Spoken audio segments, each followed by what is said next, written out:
26 बेगुनाह मारे गए। पूरा देश गुस्से में था, पर इस बार भारत चुप नहीं बैठा। 7 मई 2025 ठीक 12:15 रात के अंधेरे में राफेल ने उड़ान भरी। 22 मिनट बाद 9 आतंकी ठिकाने राख हो चुके थे। 100 से ज्यादा आतंकी ढेर। ये है ऑपरेशन सिंदूर, भारत का वो जवाब जिसने दुश्मन के छक्के छुड़ा दिए। 22 अप्रैल 2025 जम्मू कश्मीर का पहलगाम, पर्यटकों से भरा हुआ खूबसूरत वादी। 4 आतंकियों ने अचानक गोलियां बरसानी शुरू कर दी। 26 बेगुनाह नागरिक ढेर हो गए। ज्यादातर नए शादीशुदा जोड़े थे, अपनी हनीमून पर आए हुए। कुछ तो दुल्हन की सिंदूर अभी सूखा भी नहीं था कि बेवा हो गए। पूरे देश में गुस्से की लहर दौड़ गई। हर कोई पूछ रहा था, सरकार क्या जवाब देगी। हमले के अगले ही दिन से रॉ और सेना जुट गई। सिगिंट यूनिट्स ने पाकिस्तानी हैंडलरों के मोबाइल टैप कर लिए। राइसैट रडार सैटेलाइट से हर टारगेट के कोऑर्डिनेट्स 1 मीटर की सटीकता के साथ निकाले गए। अमेरिका ने भी कॉमकासा के तहत सैटेलाइट तस्वीरें शेयर की, जिससे हथियारों के जखीरों की पुष्टि हो गई।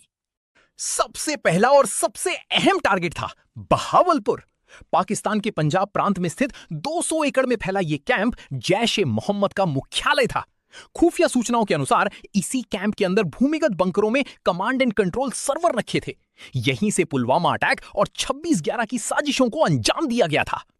दूसरा टारगेट था मुरीद के लश्कर-ए-तैयबा का मुख्यालय। ये वही जगह है जहां 2008 के मुंबई अटैकी अजमल कसाब ने ट्रेनिंग ली थी। हमले के बाद हाफिज सईद के मुख्य सहयोगियों के ठिकानों को भी निशाना बनाया गया था। बताया जाता है कि इस ऑपरेशन में खुद मसूद अजहर के 10 परिवारीजन भी मारे गए थे। बाकी के 7 कैंप पीओके के कोटली, मुजफ्फराबाद और भिंबर इलाकों में थे। इनमें से कुछ कैंप सीमा से महज 5 किलोमीटर दूर थे, जहां से आतंकी घुसपैठ करते थे। सवाई नाला कैंप वो ही था जहां से 20 अक्टूबर 2024 के सोनमर्ग हमले की साजिश रची गई थी। इन जगहों पर खुद जकीउर रहमान लखवी, मुंबई अटैक का मास्टरमाइंड, आकर उग्रवादियों को भड़काने आता था। पाकिस्तान ने इन कैंपों में ऐशो आराम की सुविधाएं बना रखी थी, तैराकी के पूल, अंडरग्राउंड बंकर और लेक्चर हॉल। 7 मई की आधी रात अंबाला और जामनगर एयरबेस से राफेल जेट्स ने उड़ान भरी। हर राफेल के पंखों के नीचे 4 एस्कैल्प ईजी क्रूज मिसाइलें टंगी थीं, जो 300 से 400 किलोमीटर दूर तक मार कर सकती हैं। साथ में थी AASM हैमर प्रिसिशन बम, जो बंकरों को भेदने की ताकत रखते थे। और आसमान में ऊपर AWACS विमान हर गतिविधि पर नजर रखे हुए था। राफेल ने पाकिस्तानी हवाई सीमा में कदम नहीं रखा। BVR टेक्नोलॉजी की मदद से पायलटों ने सैकड़ों किलोमीटर दूर बैठे टारगेट्स पर लॉक ऑन किया। स्कैल्प मिसाइलें जमीन से बिल्कुल चिपक कर उड़ी, रडार की पकड़ में नहीं आई। राफेल के पायलटों ने बटन दबाया और मिसाइलें अपने शिकार की ओर रवाना हो गई। हर मिसाइल के अंदर 4 अलग अलग navigation system INS, GPS, टेरप्रॉम, EO काम कर रहे थे, ताकि 1 इंच भी निशाना ना चूके। पहली मिसाइल ठीक 1:05 पर बहावलपुर में जा लगी। 22 मिनट के अंदर 9 टारगेट्स तहस नहस हो चुके थे।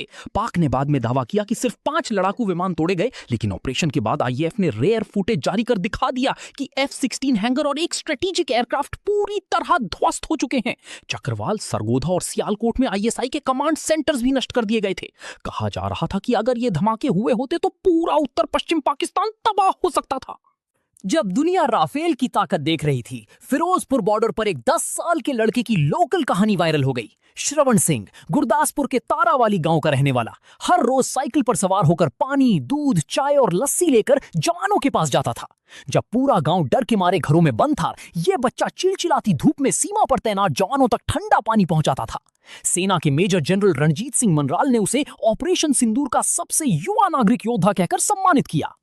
श्रवण की इस बहादुरी की जितनी तारीफ की जाए कम है। उसे प्रधानमंत्री राष्ट्रीय बाल पुरस्कार से सम्मानित किया गया। राष्ट्रपति द्रौपदी मुर्मू ने उसे यह अवार्ड दिया। स्कूल के अलावा सेना ने उसकी पूरी पढ़ाई की जिम्मेदारी ले ली है।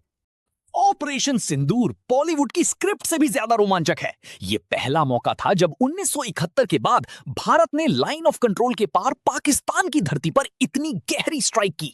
कहानी में सब कुछ है, जासूसी, आधुनिक हथियार, 10 साल का एक योद्धा बच्चा और 22 मिनट का वो वार जिसने पाकिस्तान के परमाणु सपनों को चकनाचूर कर दिया। अगले दिन पाकिस्तानी मीडिया में हड़कंप मच गया। पाक ने कहा कि 31 नागरिक मारे गए और 57 घायल हुए। कुछ रिपोर्टों में दावा किया गया कि किराना हिल्स के परमाणु ठिकानों पर भी हमले हुए। हालांकि भारतीय वायुसेना ने स्पष्ट कर दिया, हमने सिर्फ आतंकी ठिकानों को निशाना बनाया, किसी परमाणु सुविधा को नहीं छुआ। विश्व समुदाय ने भारत से कहा शांति बनाए रखें, लेकिन भारत ने साफ कर दिया, चिढ़ाओगे तो छोड़ेंगे नहीं। पहली बार 1971 के बाद भारत ने तीनों सेनाओं, थल सेना, नौसेना और वायुसेना को एक साथ उतारा था। रफाल, मिराज और सुखोई ने मिलकर ऑपरेशन को सफल बनाया। इतना ही नहीं, 8 मई और 9 मई को जब पाकिस्तान ने जवाबी मिसाइलें दागी तो S-400 और आकाश मिसाइल सिस्टम ने उन्हें हवा में ही तोड़ दिया। 10 मई को पाकिस्तान ने आखिरकार युद्ध विराम की मांग की। अप्रैल में खून बहा था मई में। भारत ने 22 मिनट में 9 कैंप ध्वस्त कर दिए। 2001 के संसद अटैक के बाद हम चुप बैठे थे, 26/11 के बाद भी हम रोए थे। लेकिन ये 2025 है।